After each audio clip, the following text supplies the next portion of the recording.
conversation about revival. All right. And I want to start it from an unusual passage of scripture. Probably with an unusual conversation in terms of it. In Acts chapter 20.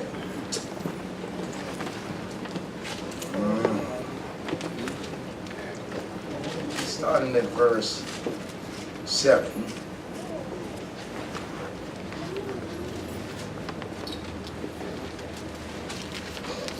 We'll complete at verse 12. In Acts chapter 20. Chapter of the book of Acts. You ought to find these words here. Getting at verse 7. We met on Sunday. I'm reading from the Message Bible, and I'm reading for clarity, clearness in terms of the hearer. Amen. We met on Sunday to worship and celebrate the Master's Supper. Paul addressed the congregation. Our plans was to leave first thing in the morning, but Paul talked on way past midnight. We was meeting in a well-lit upper room. A young man named Eutychus was sitting in an open window. As Paul went on and on, Eutychus fell asleep, or fell sound asleep, and toppled out of the third-story window. He picked him up. He was dead. Paul went down, stretched himself on him, and hugged him hard. No more crying, he said. There's life in him yet. Then Paul got up and served the Master's Supper, and went on telling stories of the fate until dawn. On that note, they left. Paul going one way, and the congregation another, leading the bar off alive and full of life. Amen. Turn to your neighbor and say, the preacher want to talk about how to revive dead people. Come on, That as we approach this season when we need to go to revival, we need revival. When we talk about reviving something, it is meaning to bring it back to life. Come on. It means to restore, to return its essence, to return its purpose, to realign it with what it once was or once were. When you talk about reviving something, whether you're talking about reviving people, whether you're talking about reviving an object, it means to bring it back to original purpose, to original focus. It is to breathe again and to bring life back into where there's now death, or either dryness or staleness. To revive something is to quicken it and cause it to again to live at the level that it once lived, to function at the level that it once functioned, to bring it back in line with its purpose. And so therefore, when you and I start talking about revival, it's more than the invitation to people to come preaching, for us to have an event of people gathering together and have conversation about God. It is the whole intent is to breathe again into us a fresh breath of God, the fresh breath of life, to restore and to realign us with our purpose, to realign us with what it is that God has called us to do. And so oftentimes the church have died and nobody had taken the detection of the fact that it's dead. Let me walk with you in here. Can I walk? Let's walk this one out. Oftentimes that we no longer have the same fire that we once had. Yes, sir. Matter of fact, I just checked the room and I asked you, you remember when God first saved you? You remember when God first delivered you? You remember when God first healed you? When God first got you out? How that passion and that burning and that fire that you had, that pursuit that you had for God? Can I ask you this morning, where is it? Come on, come on. Where's the passion? I know I had some of your testimony told you about when God saved you, how you used to go out and witness in the street, how you go talk to your friends. you told everybody. When you first got saved, everybody knew you were saved because everybody that called you, one thing you told them, you know I'm saved now. You know, God changed me. You know, I don't do that anymore. You know, God delivered me. You know, I gave that up. You know, I ain't living like that no more. You know, I got out of that situation. You know, I'm going to church now. You know, I'm in the choir now. You know, God didn't call me to preach. You know, God is using me to help the life. You know, God is using me to win. What happened to that thing that when you had that burning for God, when you had that fire for God, when it was all about God. You woke up in the morning and before you got out of bed, you was already in the prayer mind talking about, God, I thank you for another day. Because you know that you was close to those days when you didn't know whether you was going to make it another day. And if it had not been for the goodness and grace and the mercy of God, you would not have made it. If grandmother wasn't praying for me, mama praying for you, family praying for you, pastor praying for you, interceding, you would have lost your mind. And many of us would say, I'm good, I'm okay. Because you're measuring that based upon the fact that you still eat it. And you still have shelter. And you still have a job. Even though you're unhappy at it, you still have one. Even though it doesn't pay you enough, you still have one. Even though it cannot cover all that you wanted to cover, but you still have one. And that's what you're really talking about, you're okay about. But when you really look in terms of where I am, in terms of with God, and where I am in terms of my salvation, then really, I just want to ask you, how okay are you? Good question. How much have crept back in your life that God had put out of your life? How much you went back to doing that once you had gave up from? How much of the things and the people that you once weren't comfortable doing the things that you used to do, now you become very comfortable with doing it? Y'all don't want this sermon? Come on. Give it to us. Come on. That was the day when I would run from certain sin. Come on. Wouldn't even think about letting it be a part of it. Wouldn't even think about being involved in it. And what I used to run from, now I run to. Make plans for. See, when we really take the real pulse of the church and ask the church, where are you really? There's some conversation that when you got saved, you gave up. Come on now. Now you've gotten comfortable, and now you saved and having the same conversation that you gave up once before. Now you've justified and saved. Nobody's perfect. Everybody cuss a little. Ain't this in the rap song? Now we've gotten comfortable. We're saying it not just in our house, but we have the audacity to say it in God's. Preach now. Some conversation that if people had with us, we would not want to have those conversations with them. We would hang up the phone and tell them, don't call me. We can't talk on that level because now you dial them up. And if the truth be told, some of us dial strangers that we don't even know, peer Facebook and other means of communicating, and now we're talking to folk we don't even know because they're talking the kind of conversation we want to have. Come on, pal. That's good. And that's after we put on our profile that we're Christian. And when you went in the wrong chat room and have a conversation with the label Christian, and they wondering why you having this conversation and you're a Christian in this chat room. Come on, pal. That's good. See, the issue in terms of the church, nobody believes that the church is not dead because the music is loud. Come on, help us. The sermons are well prepared. Yeah. The fellowship is good. But the life and the personal walk of people is dead. There's no fruit of God. There's no evidence of His presence. There's no miraculous move. There's no manifestation of God's true power in the earth.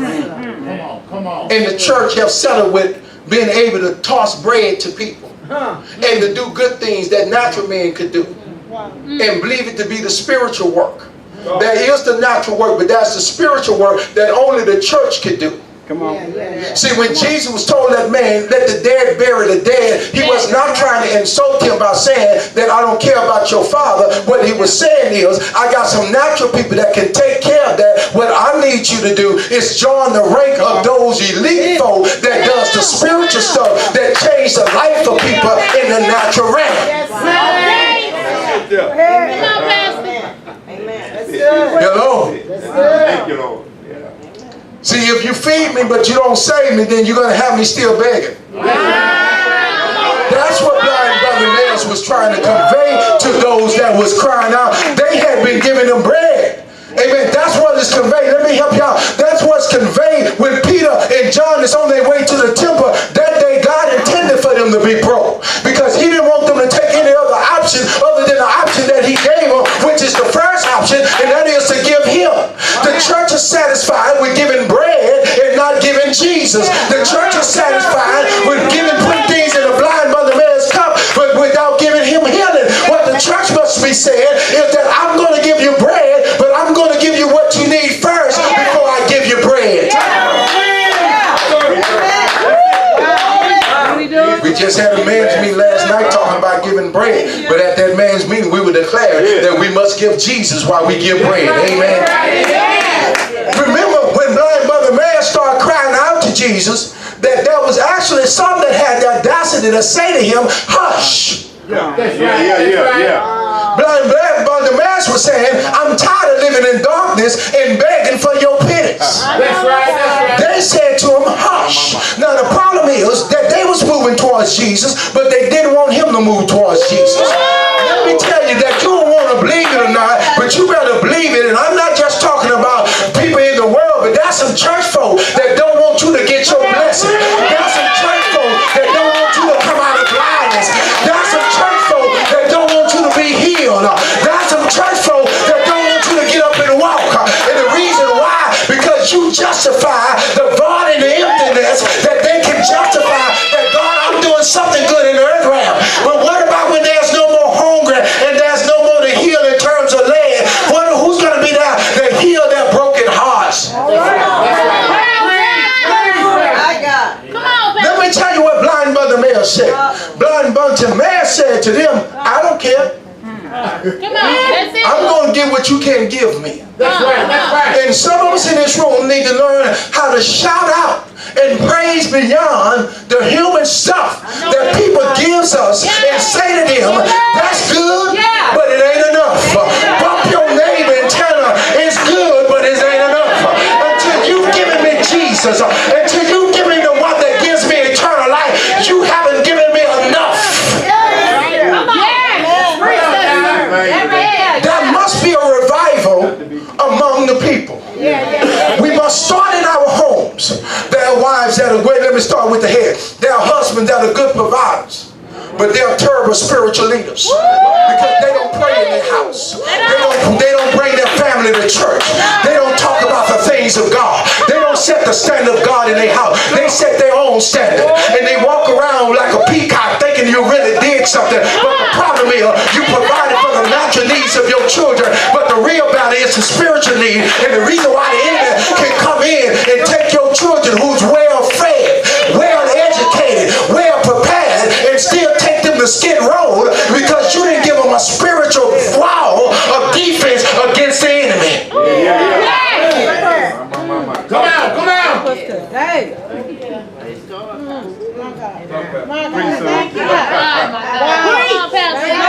It's good, but it's not enough. And that's what blind brother man said. It's good, but it's not enough.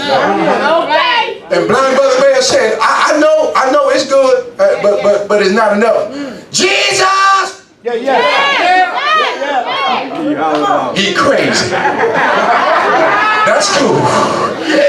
Jesus, thou son of David, have mercy on me. Watch this. When those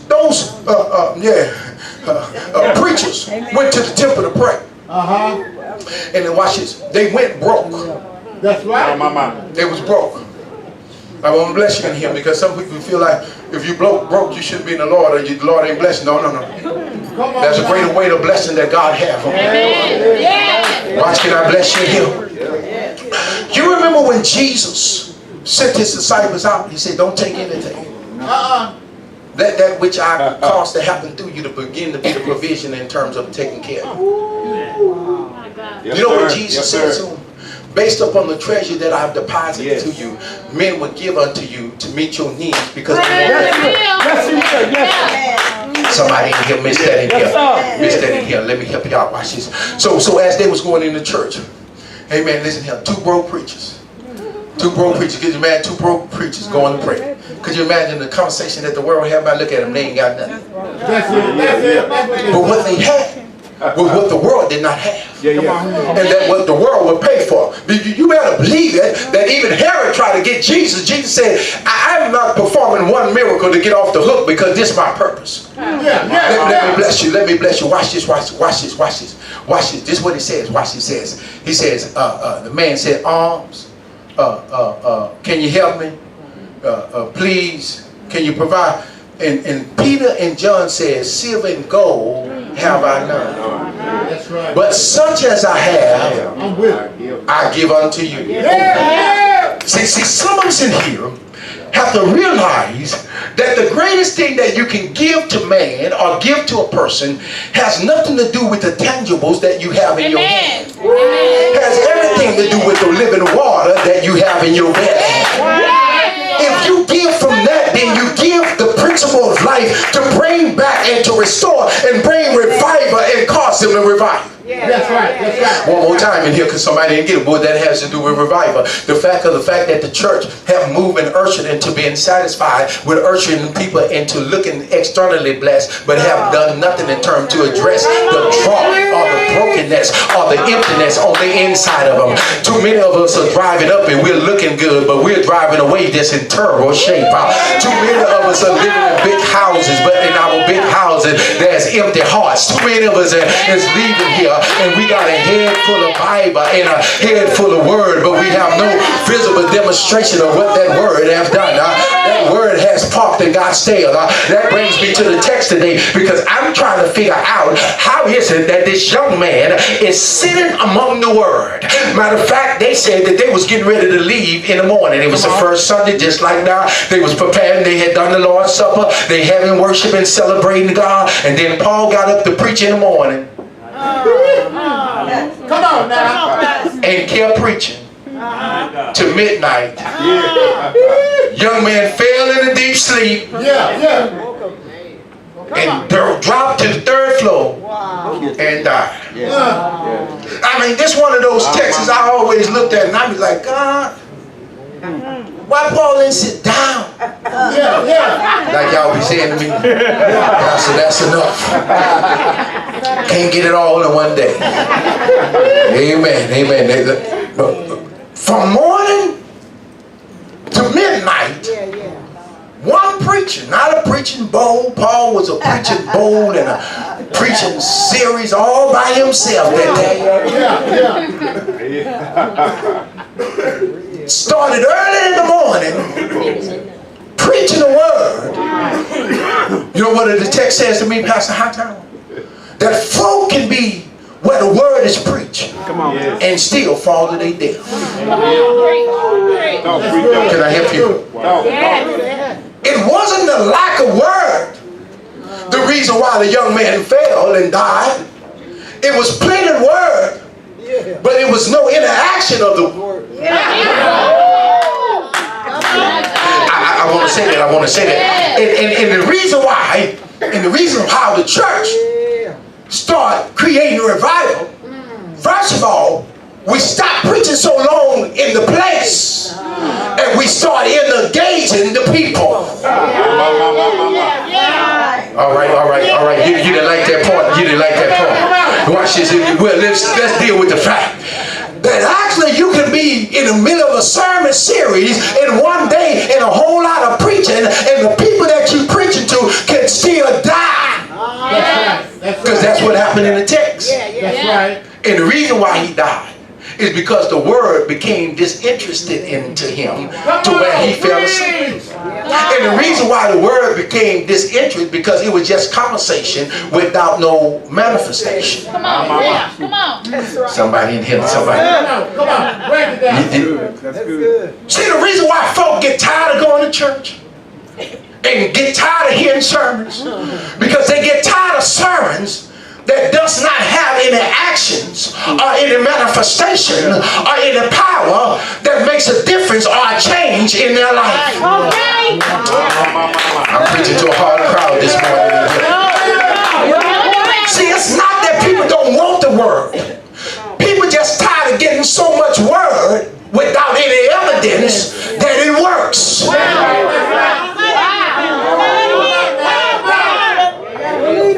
And as they read us as living epistles, you leave out every Sunday morning with a sermon and with a scripture written on you one more time to your neighbor, but you go home and the neighbor can't see any evidence of what that word has done for you. You still doing the same thing the neighbor doing, and you go to church every Sunday. They go no Sundays. Yeah, you pray every day.